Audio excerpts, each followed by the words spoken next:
प्यार भरी सत श्री अकाल। जस्ट ट्यूटर चैनल ते तुहाडा सारिਆਂ ਦਾ स्वागत है। ਅੱਜ ਦੀ ਇਸ ਵੀਡੀਓ ਵਿੱਚ ਡਿਸਕਸ ਕਰਾਂਗੇ ਕਲਾਸ 9th ਵਾਲਿਆਂ ਦੇ ਜੁਲਾਈ ਅਗਸਤ ਦੇ ਸਿਲੇਬਸ ਵਿੱਚ ਆਉਣ ਵਾਲੇ ਚੈਪਟਰਾਂ ਦੇ ਬਾਰੇ। ਜਿਵੇਂ ਕਿ ਤੁਹਾਨੂੰ ਪਤਾ ਹੀ ਹੈ ਕਿ ਤੁਹਾਡੇ ਜੁਲਾਈ ਅਗਸਤ ਦੇ ਵਿੱਚ ਜਿਹੜੇ ਚੈਪਟਰ ਆਉਣੇ ਨੇ ਉਹ ਹੈਗੇ ਆਪਣੇ ਕੋਲ ਇੱਕ ਤਾਂ ਯੂਕਲਿਡ ਜਿਓਮੈਟਰੀ ਦੀ ਜਾਣ ਪਛਾਣ, ਰੇਖਾਵਾਂ ਅਤੇ ਕੋਣ ਜਿਸ ਨੂੰ ਅਸੀਂ ਕਹਿ ਦਿੰਦੇ ਹਾਂ ਲਾਈਨਸ ਐਂਡ ਐਂਗਲਸ, ਤ੍ਰਿਭੁਜ, ਟ੍ਰਾਇੰਗਲਸ, ਹੀਰੋਇਨਸ ਫਾਰਮੂਲਾ।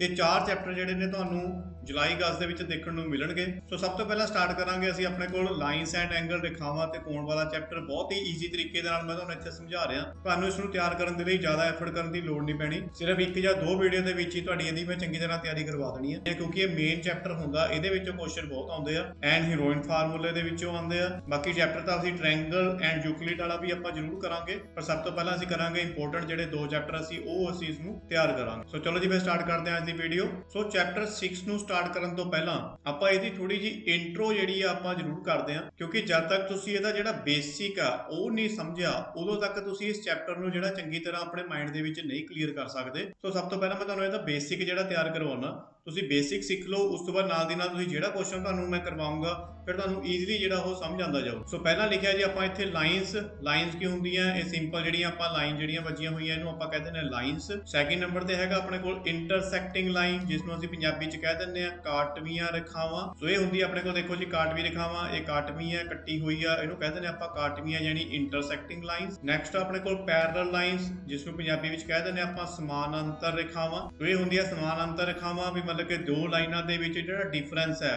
ਉਹ ਸੇਮ ਹੋਵੇ, ਉਹਨੂੰ ਅਸੀਂ ਕਹਿ ਦਿੰਦੇ ਆ ਸਮਾਨਾਂਤਰ ਯਾਨੀ ਪੈਰਲਲ ਲਾਈਨਸ। ਨੈਕਸਟ ਆ ਜੀ ਆਪਣੇ ਕੋਲ ਐਂਗਲਸ ਯਾਨੀ ਕੋਣ ਕਿਹੜੇ ਕਿਹੜੇ ਹੁੰਦੇ ਆ। ਸਭ ਤੋਂ ਪਹਿਲਾਂ ਸਾਡੇ ਕੋਲ ਐਕੂਏਟ ਐਂਗਲ ਯਾਨੀ ਨਿਊਨ ਕੋਣ। ਐਕੂਏਟ ਐਂਗਲ ਕਿਸ ਨੂੰ ਕਹਿੰਦੇ ਆ? ਜਿਹੜਾ 90 ਡਿਗਰੀ ਤੋਂ ਛੋਟਾ ਹੋਵੇ, ਲੈਸ ਦੈਨ 90 ਡਿਗਰੀ ਯਾਨੀ 0 ਤੋਂ 90 ਦੇ ਵਿੱਚ ਹੋ ਸਕਦਾ। 89 ਡਿਗਰੀ, 88 ਡਿਗਰੀ, 77 ਡਿਗਰੀ, 66 ਡਿਗਰੀ, ਇਹ ਸਾਰੇ ਕੀ ਨੇ? 90 ਤੋਂ ਛੋਟੇ ਨੇ, ਇਸ ਕਰਕੇ ਇਸ ਨੂੰ ਕੀ ਕਹਾਂਗੇ ਅਸੀਂ? ਐਕੂਏਟ ਐਂਗਲ ਜਾਂ ਫਿਰ ਨਿਊਨ ਕੋਣ। ਇਹਦੀ ਜਿਹੜੀ ਸ਼ੇਪ ਹੁੰਦੀ ਆ। ਨੈਕਸਟ ਹੋ ਜਾਂਦਾ ਜੀ ਆਪਣੇ ਕੋਲ ਸਮਕੋਣ ਯਾਨੀ right angle equals to 90 degree. ਇਹ ਸਾਰਿਆਂ ਨੂੰ ਪਤਾ ਹੀ ਆ ਵੀ ਇਸ ਸ਼ੇਪ ਦਾ ਹੁੰਦਾ ਇਹ 90 ਡਿਗਰੀ ਦਾ। ਇੱਥੇ ਜਿਹੜਾ ਬਾਕਸ ਬਣਾ ਹੁੰਦਾ ਇੱਕ ਚੋਰਸ ਟਾਈਪ ਦਾ ਜਿਹੜਾ ਬਾਕਸ ਬਣਿਆ ਹੁੰਦਾ ਇੱਥੇ 90 ਡਿਗਰੀ ਦੇ ਬਰਾਬਰ ਯਾਨੀ 90 ਡਿਗਰੀ ਦਾ ਹੁੰਦਾ ਇਹ। ਨੈਕਸਟ ਆਪਣੇ ਕੋਲ obtuse ਐਂਗਲ, ਜਿਸ ਨੂੰ ਪੰਜਾਬੀ ਚ ਅਸੀਂ ਅਧਿਕ ਕੋਣ ਵੀ ਕਹਿ ਦਿੰਦੇ ਆ। ਇਹ ਕਿਹੜਾ ਹੁੰਦਾ ਆਪਣੇ ਕੋਲ? Greater then 90 and less than 180, 90 degree ਤੋਂ ਵੱਡਾ ਤੇ 180 ਡਿਗਰੀ ਤੋਂ ਛੋਟਾ ਹੁੰਦਾ। ਇਸ ਨੂੰ ਅਸੀਂ ਕਹਿ ਦਿੰਦੇ ਆ obtuse ਯਾਨੀ ਅਧਿਕ ਕੋਣ। ਨੈਕਸਟ ਆਪਣੇ ਕੋਲ ਸਰਲ ਕੋਣ ਯਾਨੀ ਸਟ੍ਰੇਟ ਐਂਗਲ। ਇਹ ਕੀ ਹੁੰਦਾ ਜੀ? ਇਕੁਅਲ ਟੂ 180 ਡਿਗਰੀ, 180 ਡਿਗਰੀ ਦੇ ਬਰਾਬਰ ਹੁੰਦਾ। ਇਸ ਤਰ੍ਹਾਂ ਇੱਕ ਸਿੱਧੀ ਲਾਈਨ ਹੁੰਦੀ ਆ। ਇਹ ਜਿਹੜਾ ਉੱਪਰ ਕੋਣ ਬਣਿਆ ਹੁੰਦਾ ਜਿਸ ਨੂੰ ਆਪਾਂ ਡੀ ਦੀ ਸ਼ੇਪ ਹੀ ਕਹਿ ਦਿੰਦੇ ਆ, ਤਾਂ ਇਸ ਨੂੰ ਅਸੀਂ ਕਹਿ ਦਿੰਦੇ ਆ ਸਟ੍ਰੇਟ ਐਂਗਲ ਯਾਨੀ ਸਰਲ ਕੋਣ। ਨੈਕਸਟ ਹੁੰਦਾ ਸਾਡੇ ਕੋਲ ਰਿਫਲੈਕਸ ਕੋਣ, ਪੰਜਾਬੀ ਜਿਸ ਨੂੰ ਰਿਫਲੈਕਸ ਹੀ ਕਹਿੰਦੇ ਆ। ਇਹ ਕੀ ਹੁੰਦਾ ਆਪਣੇ ਕੋਲ? Greater then 180 degree and less than 360 degree, 180 degree ਤੋਂ ਵੱਡਾ ਤੇ 360 ਡਿਗਰੀ ਤੋਂ ਛੋਟਾ। ਜਿਸ ਤਰ੍ਹਾਂ ਦੇਖੋ ਇਹ ਇੱਕ ਸਟ੍ਰੇਟ ਐਂਗਲ ਹੈ, ਇਹ ਇੱਥੇ ਡੀ ਦੀ ਜਿਸ ਤਰ੍ਹਾਂ ਸ਼ੇਪ ਬਣੀ ਹੋਈ ਆ। ਇੱਥੋਂ ਜਿਹੜਾ ਇਹ ਬਾਹਰ ਵਾਲਾ ਜਿਹੜਾ ਸਾਰਾ ਐਂਗਲ ਨੀਚੇ ਵਾਲਾ, ਇਹਨੂੰ ਅਸੀਂ ਕਹਿ ਦਿੰਦੇ ਆ ਰਿਫਲੈਕਸ ਐਂਗਲ। ਹਮੇਸ਼ਾ ਰਿਫਲੈਕਸ ਐਂਗਲ ਕੱਢਣ ਦੇ ਲਈ ਤੁਹਾਨੂੰ ਉੱਪਰ ਵਾਲਾ ਜਿਹੜਾ ਐਂਗਲ ਇਹਦਾ ਇਹ ਪਤਾ ਹੋਣਾ ਚਾਹੀਦਾ। ਫਿਰ ਇਹਨੂੰ ਅਸੀਂ ਕੀ ਕਰਦੇ ਹੁੰਦੇ ਆ? 360 ਦੇ ਵਿੱਚੋਂ ਮਾਈਨਸ ਕਰ ਦਿੰਦੇ ਹੁੰਦੇ ਆ।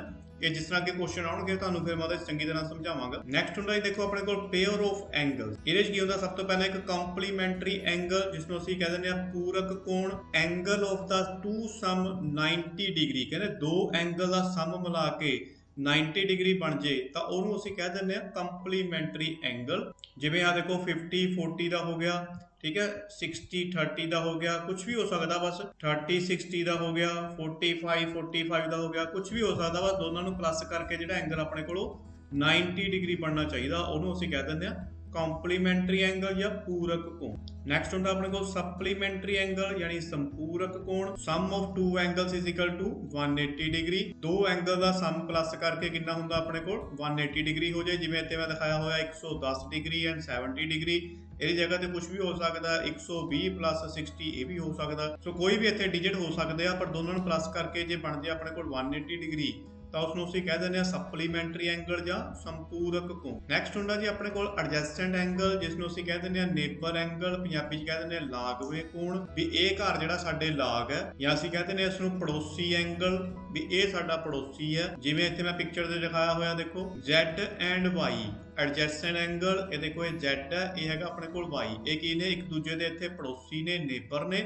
ਸੋ ਇਹਨੂੰ ਆਪਾਂ ਕੀ ਕਹਾਂਗੇ? ਐਡਜਸਟੈਂਟ ਐਂਗਲ। Y ਐਂਡ X ਇਹ ਵੀ ਦੇਖੋ ਐਡਜਸਟੈਂਟ ਐਂਗਲ ਆ, ਇਹ y ਹੋ ਗਿਆ, ਇਹ x ਦਾ ਪੜੋਸੀ ਹੈ, ਪਰ z and x not adjacent angle. ਇੱਥੇ ਤੁਹਾਨੂੰ ਇੱਥੇ ਕੀ ਗੱਲ ਦਾ ਧਿਆਨ ਰੱਖਣਾ, ਦੇਖੋ ਇਹ z ਹੈ ਐਂਡ ਇਹ ਆਪਣੇ ਕੋਲ x ਹੈ, ਇਹ ਜਿਹੜੇ ਨੇ ਪੜੋਸੀ ਨਹੀਂ, ਸੋ ਇਸ ਕਰਕੇ ਇਹ ਐਡਜਸਟੈਂਟ ਐਂਗਲ ਨਹੀਂ ਹੋ ਸਕਦੇ ਕਿਉਂਕਿ ਇਹਨਾਂ ਦੇ ਸੈਂਟਰ ਦੇ ਵਿੱਚ ਜਿਹੜਾ y ਹੈ। ਸੋ ਇਸ ਗੱਲ ਦਾ ਤੁਸੀਂ ਇੱਥੇ ਬਸ ਧਿਆਨ ਰੱਖਣਾ। ਨੈਕਸਟ ਆ ਜੀ ਆਪਣੇ ਕੋਲ ਲੀਨੀਅਰ ਪੇਅਰ ਆਫ ਐਂਗਲ, ਕੋਣਾਂ ਦਾ ਇੱਕ ਰੇਖੀ ਜੋੜਾ। ਕਹਿੰਦਾ 3 ਐਂਗਲ ਨੂੰ ਪਲੱਸ ਕਰਕੇ ਆਨਸਰ ਆ ਜਾਏ ਆਪਣੇ ਕੋਲ 180 ਡਿਗਰੀ, ਤੁਹਾਨੂੰ ਆਪਾਂ ਕਹਿ ਦਿੰਦੇ ਆ ਲੀਨੀਅਰ ਪੇਅਰ ਆਫ ਐਂਗਲ। ਜਿਵੇਂ ਦੇਖੋ ਇੱਕ ਲਾਈਨ ਆ, ਇਹਦੇ ਤੇ ਜਿਹੜੇ ਆਹ 3 ਐਂਗਲ ਜਿਹੜੇ ਬਣੇ ਹੋਏ ਨੇ, ਇੱਥੇ ਐਂਗਲ 2 ਵੀ ਹੋ ਸਕਦੇ ਨੇ, 2 ਨੂੰ ਪਲੱਸ ਕਰਕੇ ਵੀ ਜੇ ਐਂਗਲ ਆਪਣੇ ਕੋਲ 180 ਡਿਗਰੀ ਦਾ ਬਣਦਾ ਤਾਂ ਵੀ ਇਸ ਨੂੰ ਕਹਿ ਦਿੰਦੇ ਆ linear pair of angle. Next ਆਪਣੇ ਕੋਲ ਵਰਟੀਕਲੀ ਆਪੋਜ਼ਿਟ ਐਂਗਲ ਯਾਨੀ ਸਿਖਰ ਸਨਮੁਖ ਕੋਣ। ਇੱਥੇ ਲਿਖਿਆ ਮੈਂ always equal A and B। ਜਿਵੇਂ ਇੱਥੇ ਪਿਕਚਰ ਦਿਖਾਇਆ ਤਾਂ ਤੁਹਾਨੂੰ ਮੈਂ ਇੱਕ ਵਾਰੀ ਬਣਾ ਕੇ ਵੀ ਦਿਖਾ ਦਿੰਦਾ। ਇਹ ਪਿਕਚਰ ਹੈ ਜਿਵੇਂ ਜਿਹਨੂੰ ਆਪਾਂ ਕਹਿ ਦਿੰਦੇ ਵੀ ਦੋਨਾਂ ਦੀਆਂ ਜਿਹੜੀਆਂ ਪਿੱਠਾਂ ਜਿਹੜੀਆਂ ਜੁੜੀਆਂ ਹੋਈਆਂ, ਇਹ A ਆ,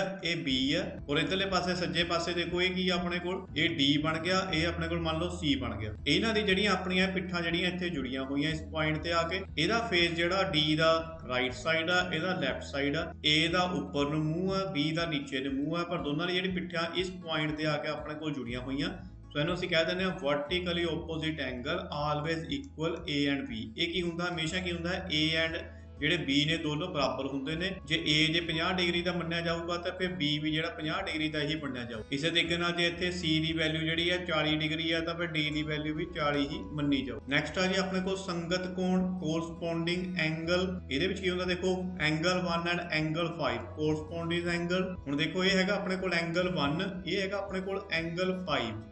ਇੱਕ ਤੁਸੀਂ ਦੇਖ ਰਹੇ ਹੋ ਇੱਥੇ ਜਿਹੜੀਆਂ ਪੈਰਲਲ ਲਾਈਨਸ ਬਣੀਆਂ ਹੋਈਆਂ ਆਪਣੇ ਕੋਲ, ਵਿੱਚ ਆਪਣੇ ਕੋਲ ਇੱਕ ਸਿੱਧੀ ਲਾਈਨ ਮਾਰੀ ਹੋਈ ਆ ਸੀ। ਇੱਕ ਐਂਗਲ ਤੁਸੀਂ ਧਿਆਨ ਨਾਲ ਦੇਖੋ ਇੱਥੇ ਬਾਹਰ ਵਾਲਾ ਹੈ ਔਰ ਇੱਕ ਸੇਮ ਡਾਇਰੈਕਸ਼ਨ ਦੇ ਵਿੱਚ ਹੀ ਅੰਦਰ ਹੈ। ਸੋ ਇਹਨੂੰ ਅਸੀਂ ਕੀ ਕਹਿ ਦਾਂਗੇ, ਕੋਰਸਪੋਂਡਿੰਗ ਐਂਗਲ। ਇਸੇ ਤਰੀਕੇ ਨਾਲ ਦੇਖੋ ਇਹ 2 ਐਂਡ 6 ਯਾਨੀ ਇੱਕ ਬਾਹਰ ਵਾਲਾ ਔਰ ਇੱਕ ਅੰਦਰ ਵਾਲਾ, ਇਹ ਵੀ ਕੀ ਨੇ, ਕੋਰਸਪੋਂਡਿੰਗ ਐਂਗਲ ਯਾਨੀ ਐਂਗਲ 2 ਇਕੁਅਲ ਐਂਗਲ 6। ਐਂਡ ਇਸੇ ਤਰੀਕੇ ਨਾਲ ਸੇਮ ਡਾਇਰੈਕਸ਼ਨ ਕਿਹੜੀ ਹੈ, ਦੇਖੋ ਇਹ ਅੰਦਰ ਹੈਗਾ ਆਪਣੇ ਕੋਲ 3, ਨੀਚੇ ਨੂੰ ਜਾ ਰਿਹਾ ਹੈ, ਇਹ ਇੱਕ ਨੀਚੇ ਕੀ ਹੈ ਬਾਹਰ ਵਾਲੇ ਪਾਸੇ 7, ਇਹਦੀ ਡਾਇਰੈਕਸ਼ਨ ਵੀ ਨੀਚੇ ਨੂੰ ਦਿਖ ਰਹੀ ਹੈ। ਸੋ ਇਸ ਕਰਕੇ ਅਸੀਂ ਕਹਿ ਦਾਂਗੇ angle 3 equal angle 7। So same ਇਸੇ ਤਰੀਕੇ ਨਾਲ 4 and 8, angle 4 equal angle 8। And ਪਹਿਲਾਂ ਸੀਗਾ ਆਪਣੇ ਕੋਲ ਐਂਗਲ 1 ਇਕੁਅਲ ਐਂਗਲ 5। ਜੇ ਕਿਸੇ ਨੇ ਇਹਦੀ ਡੈਫੀਨੇਸ਼ਨ ਲਿਖਣੀ ਉਹ ਵੀ ਲਿਖ ਸਕਦਾ, these angles always same direction in this not compulsory for lines are parallel। ਕਹਿੰਦੇ ਇਹਦੇ ਵਿੱਚ ਇਹ ਕੰਪਲਸਰੀ ਨਹੀਂ ਵੀ ਜਿਹੜੀ ਲਾਈਨਸ ਪੈਰਲਲ ਹੀ ਹੋਣਗੀਆਂ, but if lines are parallel then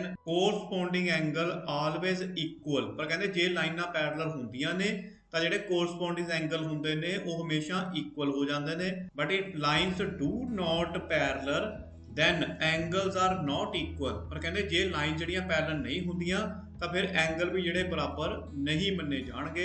ਇਹਦੀ ਤੁਹਾਨੂੰ ਜ਼ਿਆਦਾ ਸਮਝ ਆ ਜਿਹੜੀ ਉਹ ਜਿੱਦਾਂ ਆਪਾਂ ਕੁਐਸਚਨ ਕਰਾਂਗੇ ਉਹ ਨਾਲ ਸਮਝ ਆ ਜਾਊਗੀ, ਪਰ ਤੁਹਾਨੂੰ ਇੱਕ ਜਿਹੜਾ ਬੇਸ ਆ ਉਹ ਤੁਸੀਂ ਥੋੜਾ ਜਿਹਾ ਸਮਝ ਲਓ ਬਸ ਵੀ ਇਹ ਜਿਹੜਾ ਆਪਣਾ, ਪਰ ਇੱਕ ਥੋੜਾ ਬੇਸਿਕ ਜਿਹੜੀ ਜਾਣਕਾਰੀ ਹੈ ਉਹ ਤੁਸੀਂ ਆਪਣੇ ਨਾਲ ਇਹਨੂੰ ਸਮਝ ਲਓ ਬਸ। ਨੈਕਸਟ ਆਪਣੇ ਕੋਲ ਦੇਖੋ ਅਲਟਰਨੇਟ ਇੰਟੀਰੀਅਰ ਐਂਗਲ, ਇਕਾਂਤਰ ਅੰਦਰਲੇ ਕੋਣ। ਇਕਾਂਤਰ ਅੰਦਰਲੇ ਕੋਣ ਹੁੰਦੇ ਕਿਹੜੇ ਹੁੰਦੇ ਆ, ਦੇਖੋ ਜਿਵੇਂ ਪੈਰਲਲ ਲਾਈਨ ਬਣੀਆਂ ਹੋਈਆਂ ਇਹਨਾਂ ਦੇ ਅੰਦਰ ਦੇਖੋ ਇੱਕ 3 ਐਂਡ ਇੱਕ 6। ਇਹਨੂੰ ਯਾਦ ਰੱਖਣ ਲਈ ਤੁਸੀਂ ਕੀ ਦੇਖਣਾ, ਇਹ ਐਂਗਲ 3 ਇੱਕ ਐਂਗਲ 6 ਦੋਨੋਂ ਬਰਾਬਰ ਹੋ ਜਾਣਗੇ। ਕਿਉਂ, ਕਿਉਂਕਿ ਇੱਥੇ ਧਿਆਨ ਰੱਖਣਾ ਤੁਸੀਂ ਇਹ ਜਿਹੜੀ Z ਦੀ ਸ਼ੇਪ ਬਣਦੀ ਹੈ, ਜਿਵੇਂ ਤੁਹਾਨੂੰ ਦੁਬਾਰਾ ਬਣਾ ਕੇ ਦਿਖਾਉਂਦਾ, ਦੇਖੋ ਇੱਥੇ ਇਹ Z ਦੀ ਸ਼ੇਪ ਦੇ ਵਿੱਚ ਐਂਗਲ ਬਣਦੇ ਨੇ, ਇਹ ਵਾਲਾ ਐਂਗਲ ਐਂਡ ਆਹ ਵਾਲਾ ਐਂਗਲ, ਇਹ ਕੀ ਹੁੰਦੇ ਨੇ, ਦੋਨੋਂ ਬਰਾਬਰ ਹੋ ਜਾਂਦੇ ਨੇ। ਜੇ ਇੱਥੇ 40 ਡਿਗਰੀ ਆ ਤਾਂ ਆ ਵੀ ਫਿਰ 40 ਡਿਗਰੀ ਦਾ ਮੰਨਿਆ ਜਾਊਗਾ।